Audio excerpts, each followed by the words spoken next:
Entrega teu caminho ao Senhor, confia nele e o mais ele fará. Com esse pensamento bíblico, nós começamos o dia de hoje. Vamos colocar nas mãos de Deus todos os nossos planos, todos os nossos sonhos, todos os nossos projetos. Vamos confiar que Deus pode realizar, solucionar, resolver todos os nossos problemas. Se nós confiarmos, tenha certeza que o Deus que nós servimos é capaz, ele de fato jamais perdeu uma batalha, vai nos conceder a vitória em todas as áreas da nossa vida. Quero deixar com você nessa manhã uma parte da palavra de Deus do livro de Salmo, capítulo 98, verso 1, onde a Bíblia diz o seguinte: cantai ao Senhor um cântico novo, porque Ele tem feito maravilhas. A sua destra e o seu braço santo lhe alcançaram a vitória. Salmo 98, verso 1. Cantemos um cântico novo ao Senhor toda manhã. Que a nossa vida seja um cântico suave, vivo, para o nosso Deus em toda a nossa trajetória. A razão pela qual nós precisamos cantar um cântico novo, porque Ele tem feito maravilhas no nosso meio. Se nós parássemos para contar ou enumerar as bênçãos de Deus derramadas sobre nós e a nossa família, nós de fato veríamos que são inúmeras. O braço do Senhor é santo e através dele nós alcançamos a vitória a cada manhã. Eis a razão, eis a necessidade que temos de a cada dia, de a cada manhã buscarmos ao Senhor, nos colocarmos em suas mãos e permitirmos que Ele conduza a nossa vida por completo. Nesse canal nós somos desafiados a estudar um capítulo da Palavra de Deus a cada manhã. Logo nas primeiras horas, 6 horas da manhã, nós dedicamos esse primeiro momento para abrirmos a Palavra de Deus e estudá-la e deixar que ela nos conduza e nos abençoe no decorrer de todo o dia. E nessa manhã convido você a ter nas mãos a Palavra de Deus no livro de 1 Samuel, capítulo 3, o verso 1. O jovem Samuel servia ao Senhor perante Eli. Naqueles dias a palavra do Senhor era muito rara. As visões não eram frequentes. O capítulo 3 do livro de 1 Samuel, nós nos deparamos aqui com o chamado de um profeta Samuel para servir ao Senhor. Aqui está a primeira evidência de um homem de Deus, alguém chamado por Deus para que pudesse lhe servir, ser o seu porta-voz aqui nessa terra.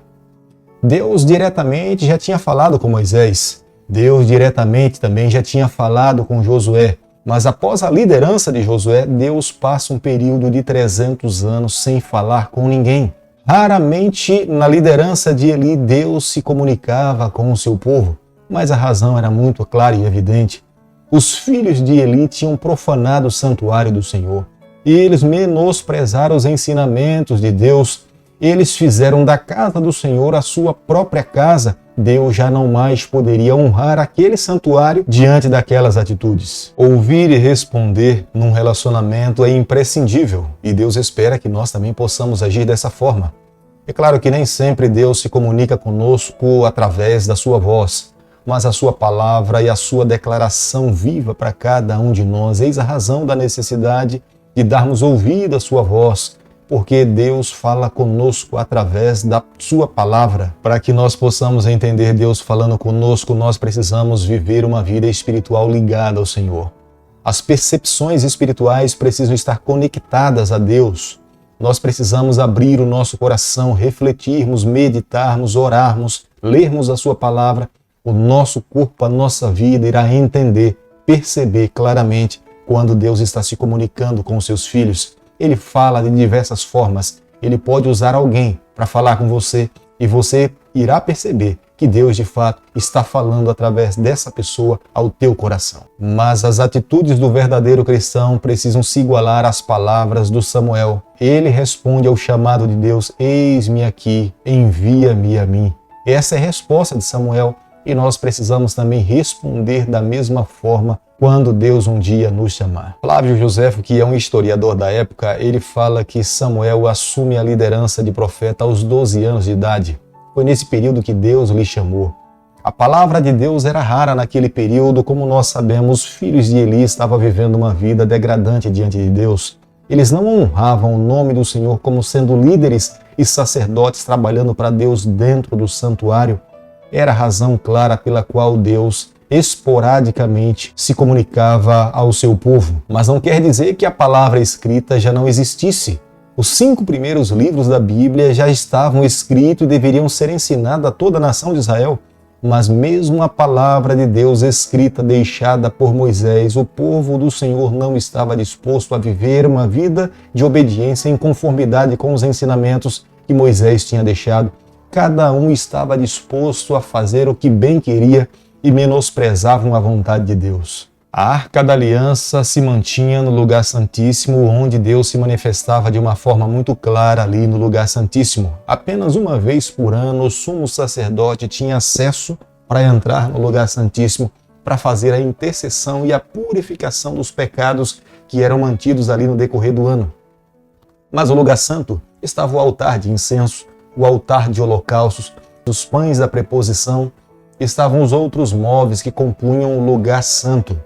Mas do lado de fora, muito próximo ao lugar santíssimo, ficavam os quartos, embora pequenos, mas era ali onde os sacerdotes dormiam, descansavam, para que eles pudessem revezar no seu ofício de servir e de trabalhar para Deus no santuário. Como nós vemos no verso 3, a lâmpada de Deus era o candelabro que ficava dentro do santuário. Esse candelabro deveria ser mantido. Mas quando o dia estava amanhecendo, ele deveria ser apagado. Ele não deveria ser mantido aceso no decorrer do dia. Esse era um dos trabalhos dos sacerdotes que estavam dentro do santuário. Havia um outro candelabro que estava do lado sul do santuário. Esse era confeccionado de ouro e esse jamais deveria ser apagado em momento algum. Era ele que era alimentado com um puro azeite, porque representava o poder do Espírito Santo. 1 Samuel, capítulo 3, o verso 7, a palavra de Deus diz o seguinte: Porém Samuel ainda não conhecia o Senhor, e ainda não lhe tinha sido manifestado a palavra do Senhor. Samuel era muito jovem, Samuel era pequeno. Samuel estava com aproximadamente 12 anos de idade quando foi entregue para poder servir e trabalhar para Deus de uma forma direta. E é nesse momento que Deus lhe faz um chamado direto para que ele pudesse ser o seu porta-voz naquele momento difícil da história do povo de Deus. Queria dizer para você aqui nessa manhã, Deus não faz acepção de pessoas. Deus não faz acepção de idades. Veja que Deus quer usar e usou um juvenil. Deus também hoje quer usar os jovens, adolescentes, adultos, idosos. Deus não faz acepção de pessoas. Quando alguém vive uma vida de integridade e se coloca nas mãos de Deus, Deus está disposto a usar todas as pessoas, independente da raça, da cor, do credo. O que de fato Deus espera é que o ser humano viva uma vida de fidelidade e ame ao Senhor com todo o seu coração. Isso Ana conseguiu imprimir no coração do pequeno Samuel. Mas gostaria de ressaltar nessa manhã, embora Samuel vivesse uma vida de fidelidade a Deus, Samuel ainda não conhecia completamente ao Senhor. Foi necessário que ele lhe orientasse que era Deus que estava lhe chamando. Porque quando Deus chamava Samuel, como ele estava dormindo nos quartos dentro do santuário, ele corria em direção ao sacerdote Eli e lhe perguntava: é o Senhor que está me chamando? Isso aconteceu por 3 vezes, ao ponto que o sacerdote Eli entendeu que não era ele que estava lhe chamando, mas era Deus que estava tentando se comunicar com Samuel. Ele orienta a Samuel para que quando ele ouvisse a voz mais uma vez, ele deveria responder: Senhor, fala, porque o teu servo ouve. E foi dessa forma que Deus, de fato, se revelou ao profeta Samuel. Eis a necessidade hoje, amigo, de vivermos uma vida íntima com o Senhor. Quanto mais nós nos aproximamos de alguém, nós conseguimos identificar a voz das pessoas que são próximas de nós, que são íntimas de nós. Quanto mais distantes nós ficamos de alguém, nós teremos dificuldade de identificar a voz dessas pessoas, como é que elas falam, como é que elas agem. Mas quanto mais nós nos aproximamos, mais facilidade teremos para identificar que Deus está falando conosco. Por isso que nessa manhã, eu e você, a cada dia, incessantemente, nós precisamos estreitar os nossos relacionamentos para com o nosso Deus, para que aonde nós estivermos, o que estivermos fazendo, nós possamos entender, compreender que Deus se revela, fala conosco E o intuito é salvar a nossa vida, nos conduzir para que tenhamos uma vida feliz. Como nós podemos ver no verso 11, a orientação dada por Deus a Samuel iria tinir os ouvidos da família de Eli. Deus sabia perfeitamente o que estava acontecendo dentro das câmaras, dos quartos, do santuário. O Senhor não estava feliz. Deus sabia que Ófines e Finéias tinham se corrompido por completo.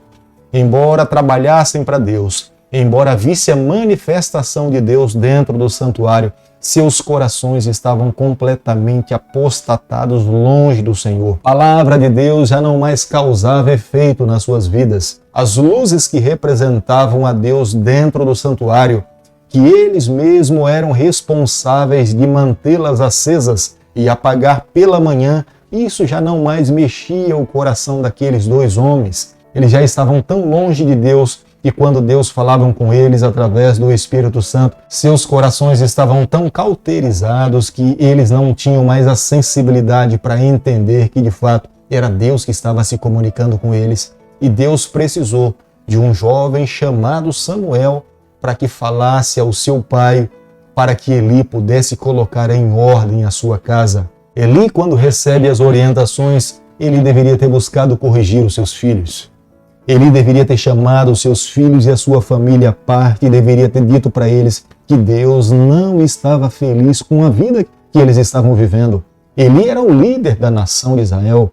Eli era o sacerdote. Ele era o responsável espiritualmente, primeiramente pela sua casa e depois pelo povo de Deus.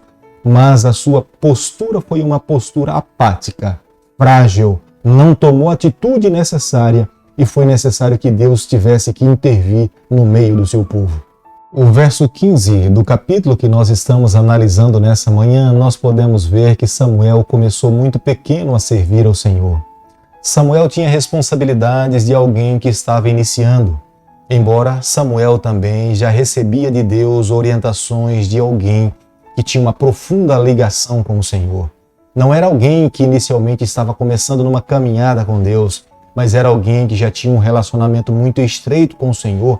A prova fica muito evidente para nós que Deus se revela para ele através de uma visão. Uma das responsabilidades de Samuel também era abrir a porta do templo. Ele era responsável. A responsabilidade era tamanha porque aquele que tinha nas mãos a responsabilidade de abrir as portas do templo não poderia permitir que coisas imundas entrassem ali. Ele iria profanar o nome do Senhor. E estava sob as mãos do pequeno Samuel o direito de averiguar e verificar cada item que entrava dentro do santuário. Mas quando Deus se comunica com Samuel, Samuel temeu de contar a ele tudo aquilo que Deus tinha lhe contado. Possivelmente Samuel temesse não ser aceito depois que ele revelasse tudo para Eli e para sua casa, o que Deus de fato estava lhe revelando.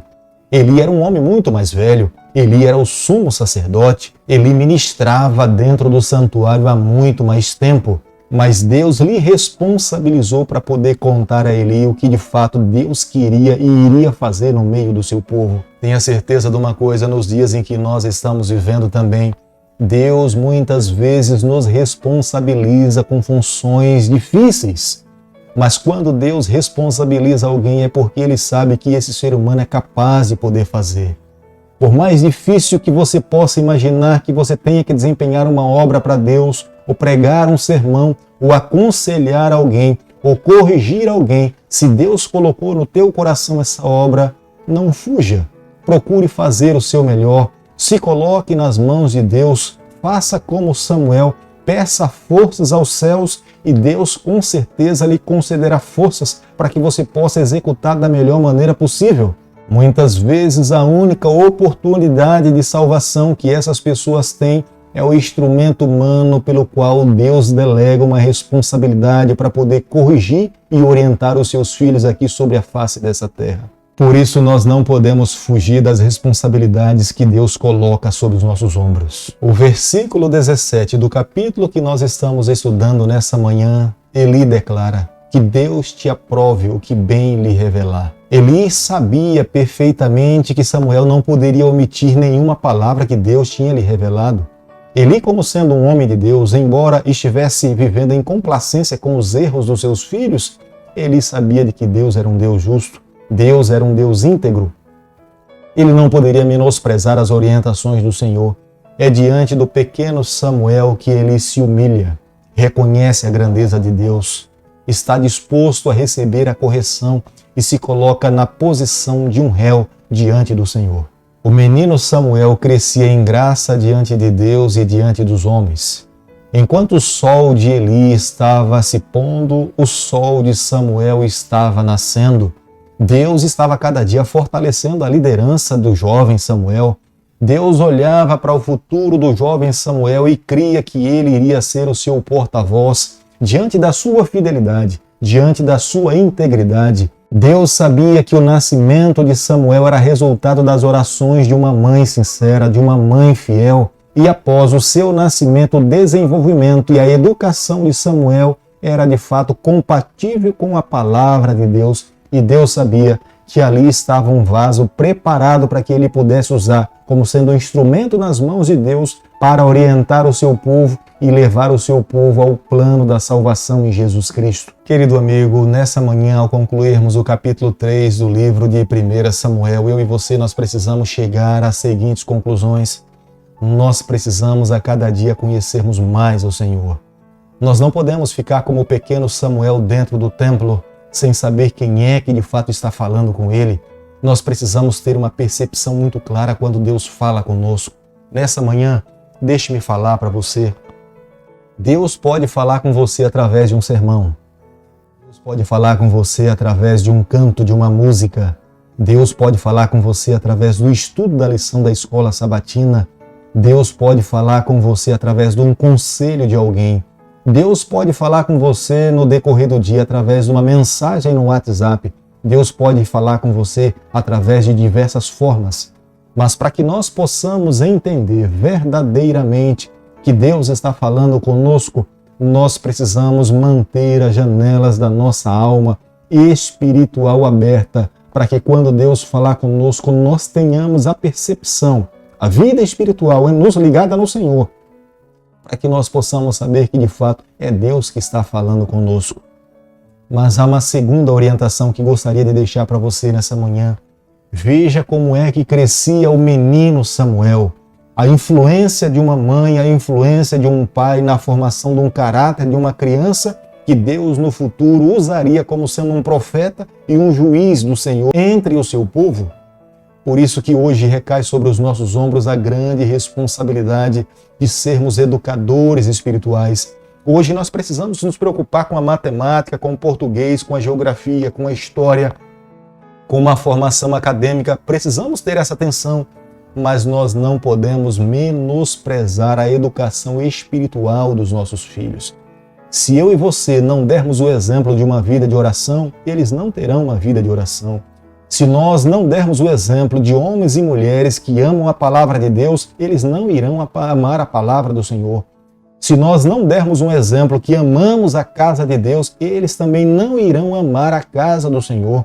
Por isso, se nós sonhamos que os nossos filhos vivam um ápice espiritual, que cresçam espiritualmente, nós primeiramente precisamos ser esse modelo nas mãos de Deus. Por isso que nós carecemos a cada dia vivermos uma vida ligada no Senhor, para que Ele nos use primeiramente, para que nós possamos, através da nossa liderança, a nossa influência, influenciarmos os nossos filhos para o reino do Senhor. Querido Pai, nas Tuas mãos nessa manhã nos colocamos, reconhecemos as nossas limitações. Por favor, Senhor, perdoa os nossos pecados, nos conceda forças para vivermos uma vida vitoriosa no Senhor, e que possamos, através da nossa influência como pais, influenciarmos os nossos filhos para o reino do Senhor. Fica conosco no decorrer desse dia. É o nosso pedido, é a nossa oração e nós fazemos em nome de Jesus. Que o Senhor te abençoe e te guarde. Que Ele faça resplandecer o seu rosto sobre você. Que Ele tenha misericórdia de você. Que sobre você, nessa manhã, Ele levante o seu rosto e conceda a sua paz em nome de Jesus. Amém.